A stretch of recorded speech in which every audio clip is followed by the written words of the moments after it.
Leyes naturales. Primer año de bachillerato. Las leyes del movimiento de Newton. ¿Qué tal? Bienvenidos nuevamente a tu espacio Aprendamos en Casa. En esta ocasión vamos a continuar hablando sobre el tema de fuerza.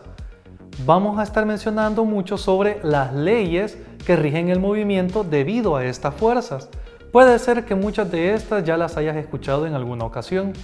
Nos referimos a las leyes de Newton, es decir, la ley de la inercia, la ley de la fuerza y la ley de acción y reacción.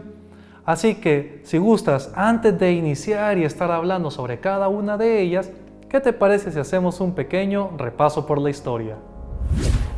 Aristóteles pensaba que para mantener el movimiento de un cuerpo, debe actuar sobre él una fuerza de forma continua. Él proponía que entre más grande se aplique una fuerza a un objeto, mucho más rápido se moverá. Las ideas de Aristóteles fueron aceptadas por casi 2000 años, hasta que Galileo Galilei experimentó los efectos de la fricción y concluyó que un objeto deslizándose en una superficie horizontal con una velocidad constante deberá seguir siendo empujado para continuar en movimiento. También concluyó que un objeto permanece en reposo a menos que se le aplique una fuerza. Sir Isaac Newton retomó muchas de estas ideas y continuó el estudio del movimiento, dando como resultado su obra, Principios matemáticos de la filosofía natural, publicado en 1687, en el cual se presentan muchos de los principios que en la actualidad se siguen utilizando. Primero debemos de recordar qué fue lo que estuvimos hablando la semana pasada. Si recuerdas, mencionamos diferentes tipos de fuerza y cuándo es que ocurren cada una de ellas. Estuvimos mencionando el peso y cómo se diferencia de la masa. Estuvimos hablando también de la fuerza normal y estuvimos hablando de la fuerza de fricción. En el caso de la fuerza de fricción, nosotros definíamos que existen dos tipos de fuerza de fricción, la fricción estática y la fricción cinética. Y de todo lo que estamos mencionando ahorita de estos tipos de fuerza, estuvimos viendo también sus formulaciones matemáticas, de tal manera que desarrollamos un par de ejercicios sobre cada uno de ellos. En la clase anterior terminamos mostrando un diagrama de cuerpo libre y mencionamos de que el diagrama de cuerpo libre es asumir como si todo el objeto fuera un punto y empezamos a hacer una representación gráfica de todas las fuerzas que ahí se ejercen.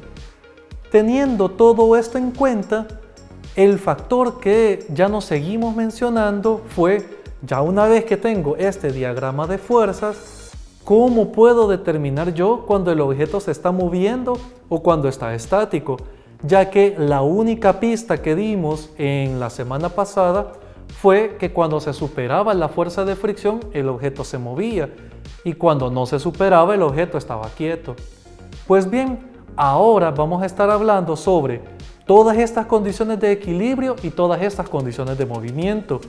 Entonces, empecemos hablando sobre la primera ley de Newton, o también conocido como la ley de inercia.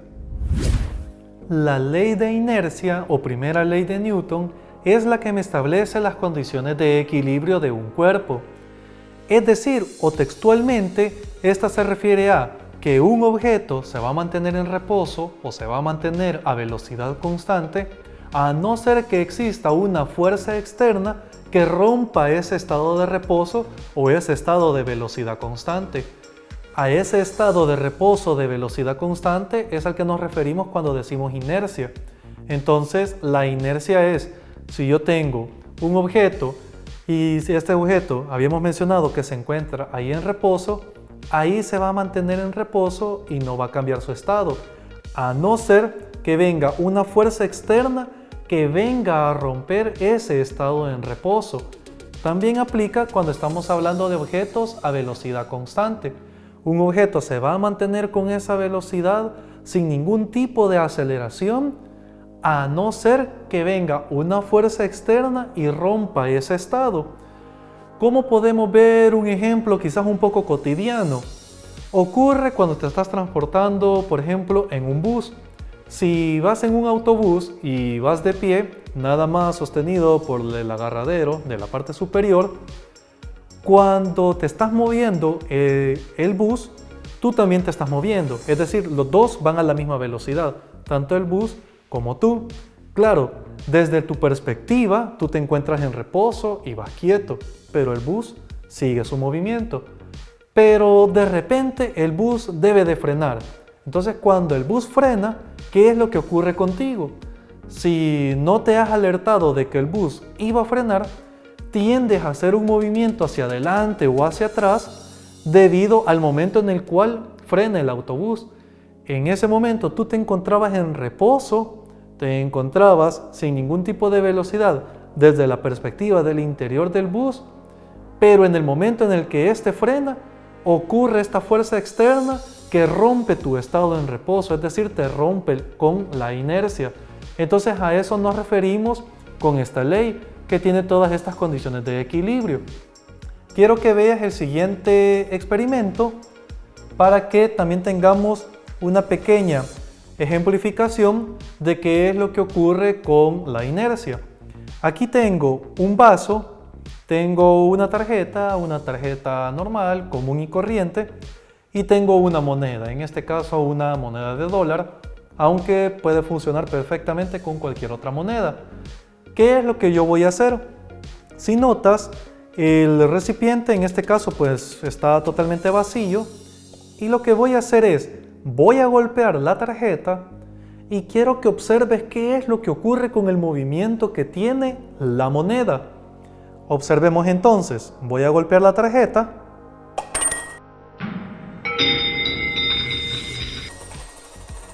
y si notas, cuando hice ese movimiento, la moneda no siguió con la trayectoria que seguía también la tarjeta.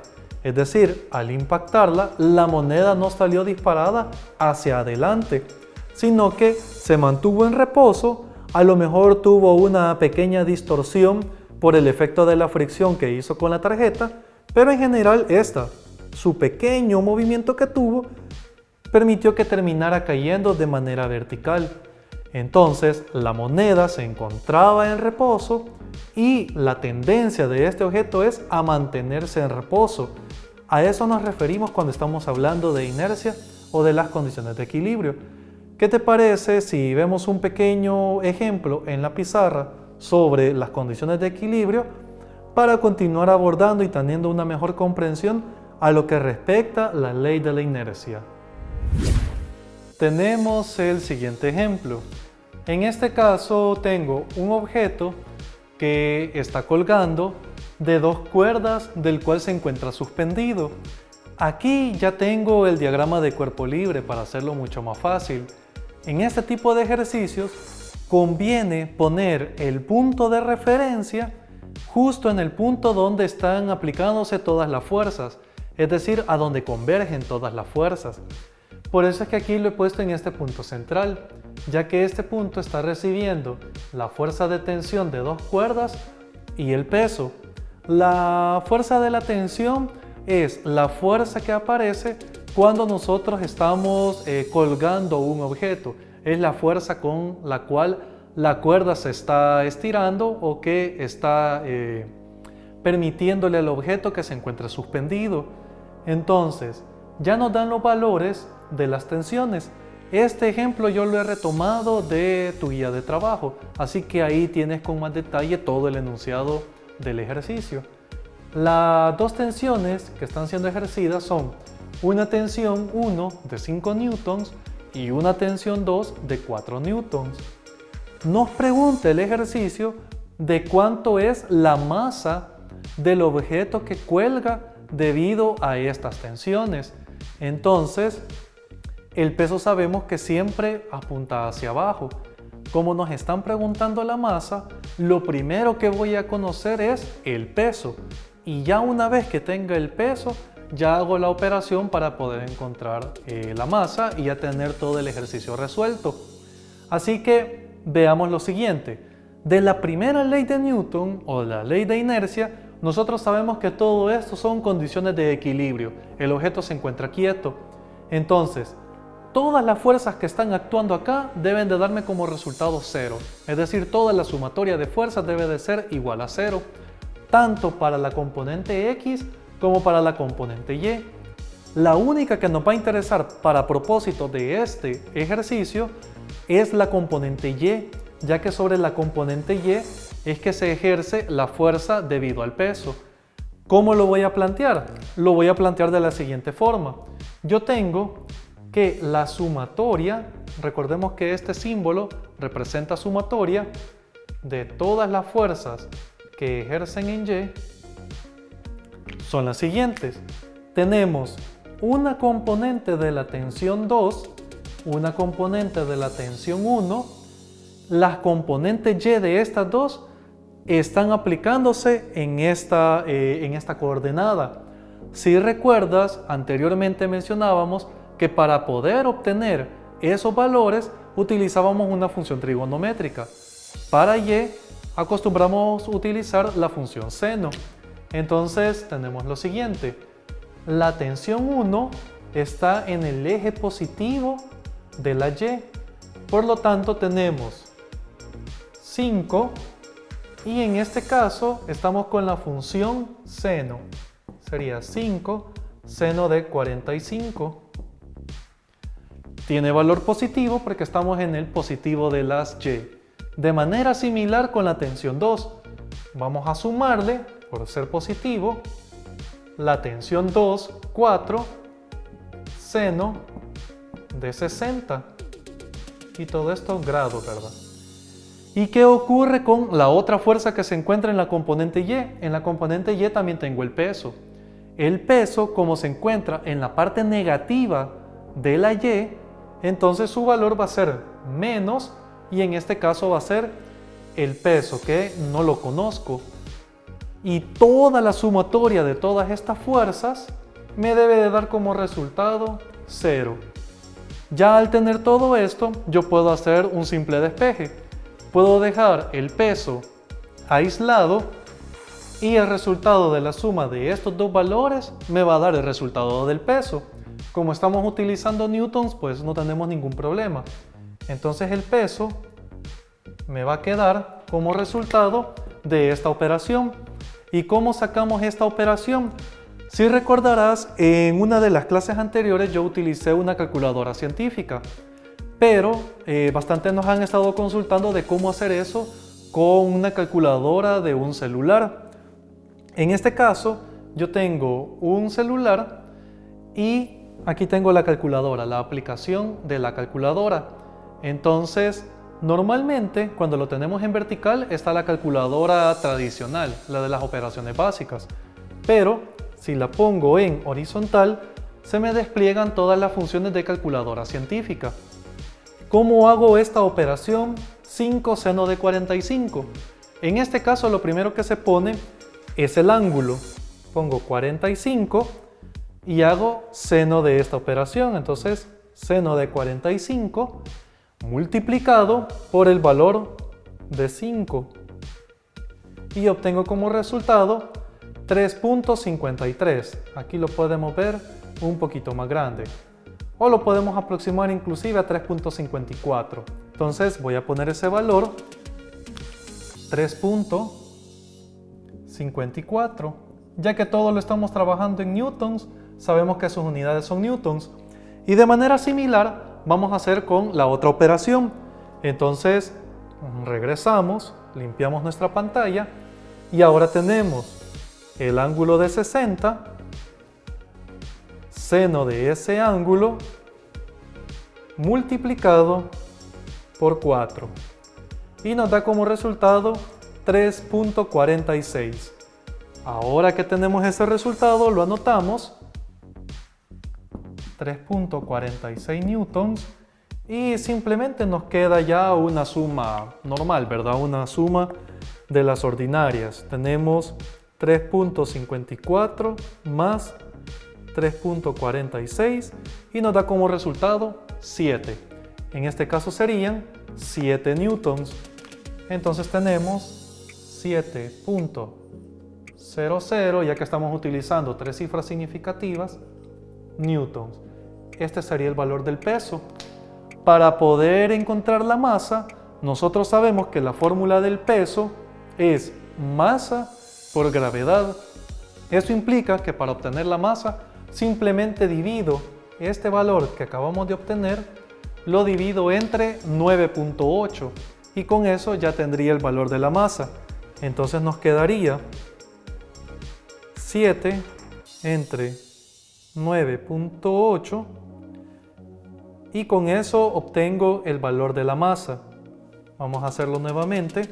Tenemos peso, es masa por gravedad, entonces el peso sería 7 entre 9.8 y obtenemos un valor de 0.714 y colocamos ese valor 0.714 y las unidades nos quedarían en kilogramos.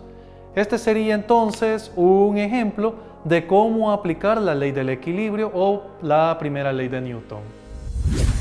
La segunda ley de Newton o la ley de fuerza es quizás una de las leyes más conocidas por muchas personas. Inclusive su formulación matemática también es tan conocida o tan famosa, casi equiparable con E igual mc cuadrado en la física. Nos referimos a la fórmula de fuerza igual masa por aceleración. Realmente esta fórmula ya es un caso especial cuando tenemos un movimiento en el cual la masa no va cambiando. Si la masa cambiara conforme vamos haciendo el movimiento, ya estaríamos hablando de otro tipo de formulación. Aquí nada más nos interesa conocer una masa constante y una aceleración que va teniendo un objeto. Entonces, aquí podemos evidenciar mejor de dónde es que proceden las unidades de Newton que habíamos definido anteriormente.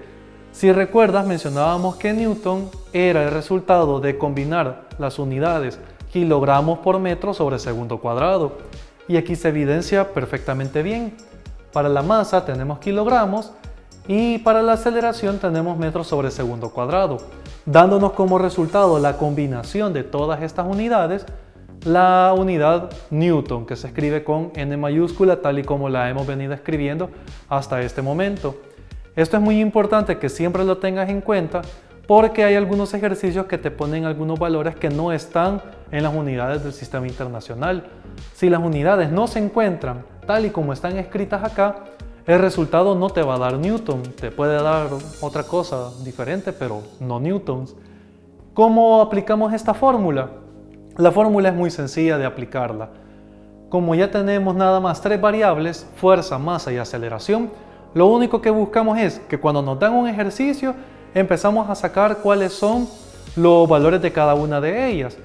Por ejemplo, en el primer ejercicio que aparece en la guía, tenemos un objeto de una masa de 10 kilogramos que sufre una aceleración de 3 metros por segundo cuadrado.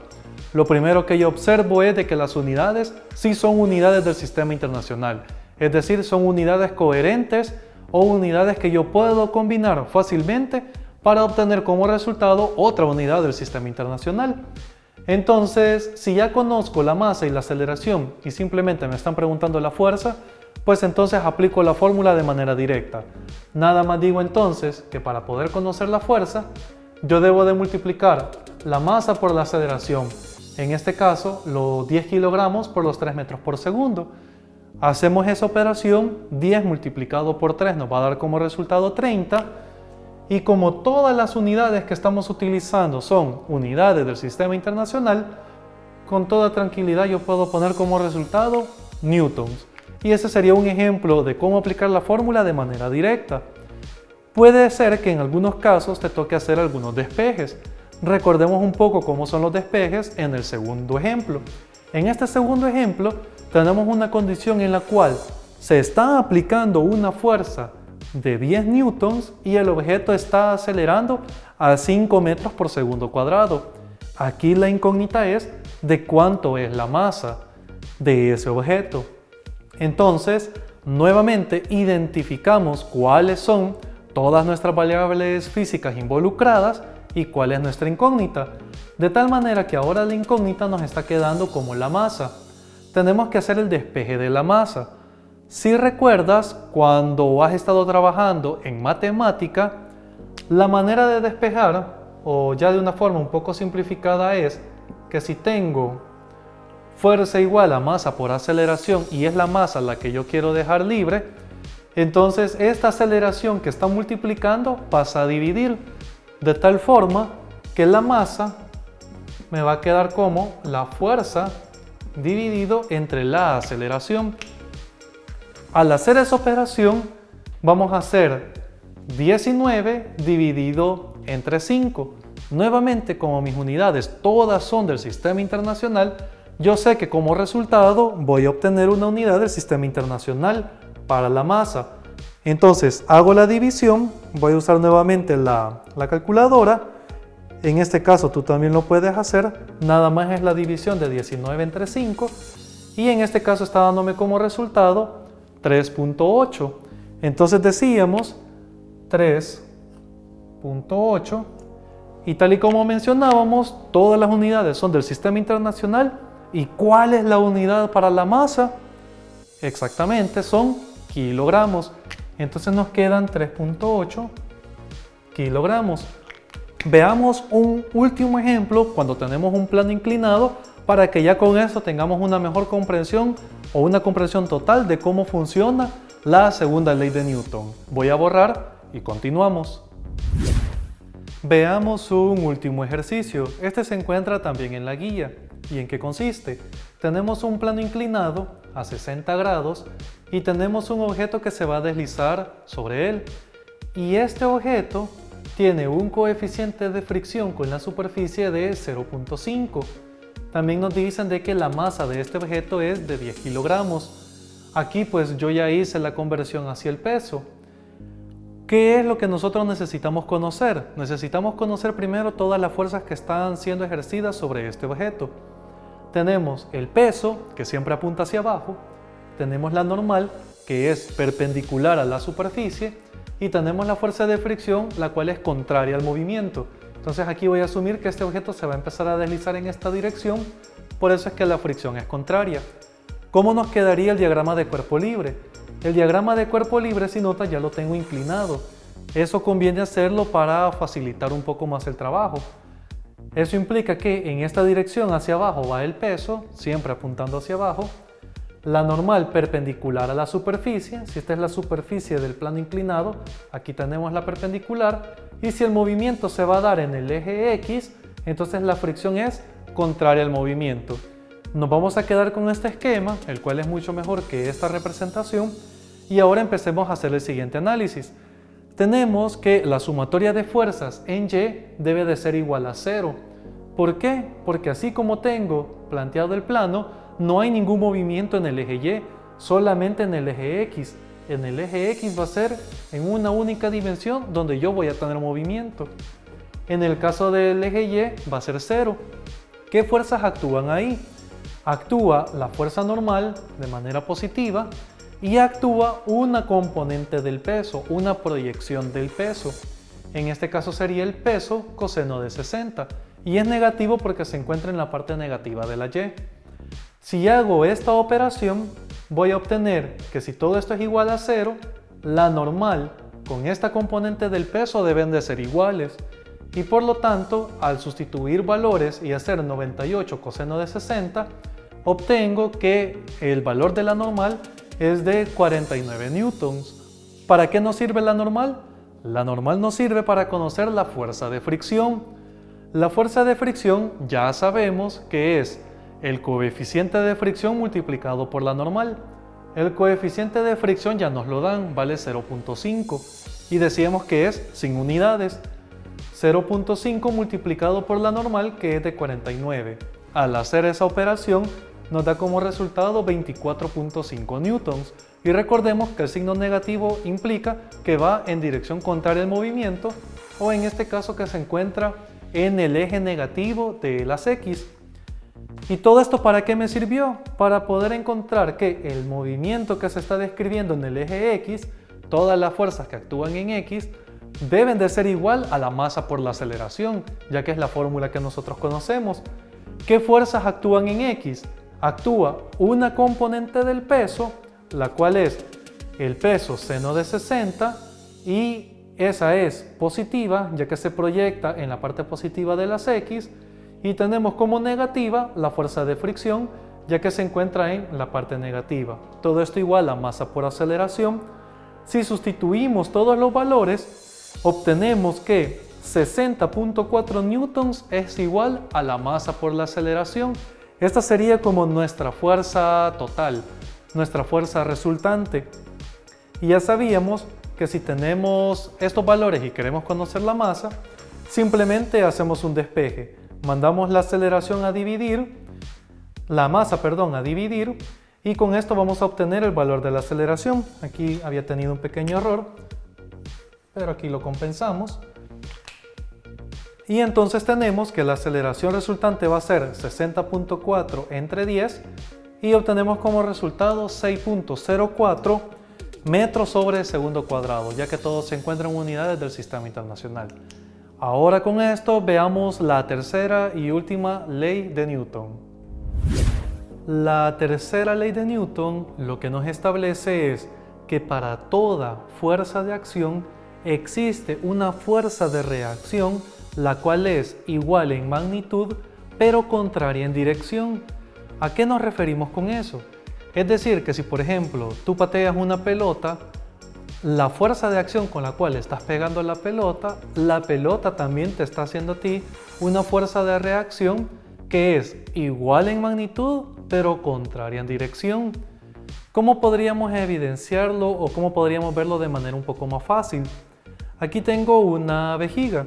Lo que voy a hacer es que la voy a inflar. Ahora, así como tengo la vejiga y que has notado que no le he hecho ningún amarre, ¿qué va a suceder si yo suelto esta vejiga? Creo que intuitivamente ya sabes qué es lo que va a ocurrir. Al soltarla, la vejiga va a salir disparada en esta dirección. ¿Pero por qué sale disparada en esta dirección? Eso ocurre porque el aire, cuando se escape por acá, va en la dirección contraria. Entonces ahí nosotros tenemos como una fuerza de acción me da una fuerza de reacción de igual magnitud pero contrarios en dirección. Ahora que ya tenemos una mejor comprensión de las tres leyes de Newton, hemos llegado al final de este espacio. Así que te invito a que siempre nos sigas sintonizando la próxima semana aquí en tu espacio Aprendamos en Casa. Hasta la próxima.